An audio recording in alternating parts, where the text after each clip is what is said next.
Learning theories in educational psychology.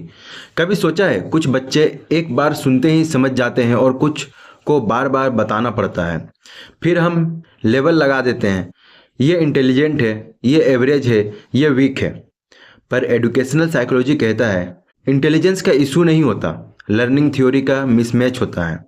कोई बच्चा देखकर सीखता है, कोई सुनकर, कोई खुद करके, पर सिस्टम सबको एक ही तरीके से पढ़ाता है।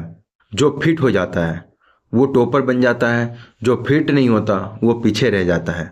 और फिर हम बोलते हैं इसमें कैपेबिलिटी नहीं है। लर्निंग थ्योरीज हमें बताती है कि दिमाग मशीन नहीं है, ये एक्सपीरियंस से शेप होता है। बिहेवियरिज्म कहता है रिवार्ड और पनिशमेंट से लर्निंग होता है, इसलिए बचपन से मार्क्स को रिवार्ड बना दिया गया। पर जब रिवार्ड हटा दिया जाता है लर्निंग भी रुक जाता है। कॉग्निटिव थ्योरी बोलता है लर्निंग तब होती है जब दिमाग सोचता है, कनेक्ट करता है, क्वेश्चन करता है। इसलिए जो बच्चा सिर्फ रट्टा मारता है वो एग्जाम के बाद ब्लैंक हो जाता है।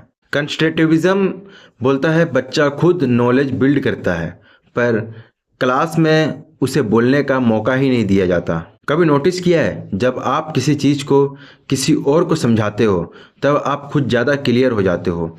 यही लर्निंग थ्योरी का प्रैक्टिकल प्रूफ है। लर्निंग सिर्फ लेने का प्रोसेस नहीं होता, देने का प्रोसेस भी है। पर प्रेशर वाली एजुकेशन में बच्चा बस सरवाइव करता है, सीखता नहीं। लर्निंग थ्योरी ये सिखाता है कि फियर में दिमाग बंद हो जाता है, सेफ्टी में ओपन होता है। इसलिए जिस क्लास में टीचर अप्रोचेबल होते हैं वहाँ लर्निंग नेचुरली स्ट्रॉन्ग होता है। अगर आपको लगता है आप स्लो लर्नर हो तो शायद आप गलत तरीके से सीखने की कोशिश कर रहे हो। गलत लर्नर नहीं हो, गलत मेथड यूज कर रहे हो। और जब मेथड बदलता है तो रिजल्ट अपने आप बदलने लगता है। इस टॉपिक का डेप्थ इतना है कि अपना पूरा लर्निंग एक्सपीरियंस रिडिफाइन कर सकते हो, और ये सिर्फ शुरुआत है।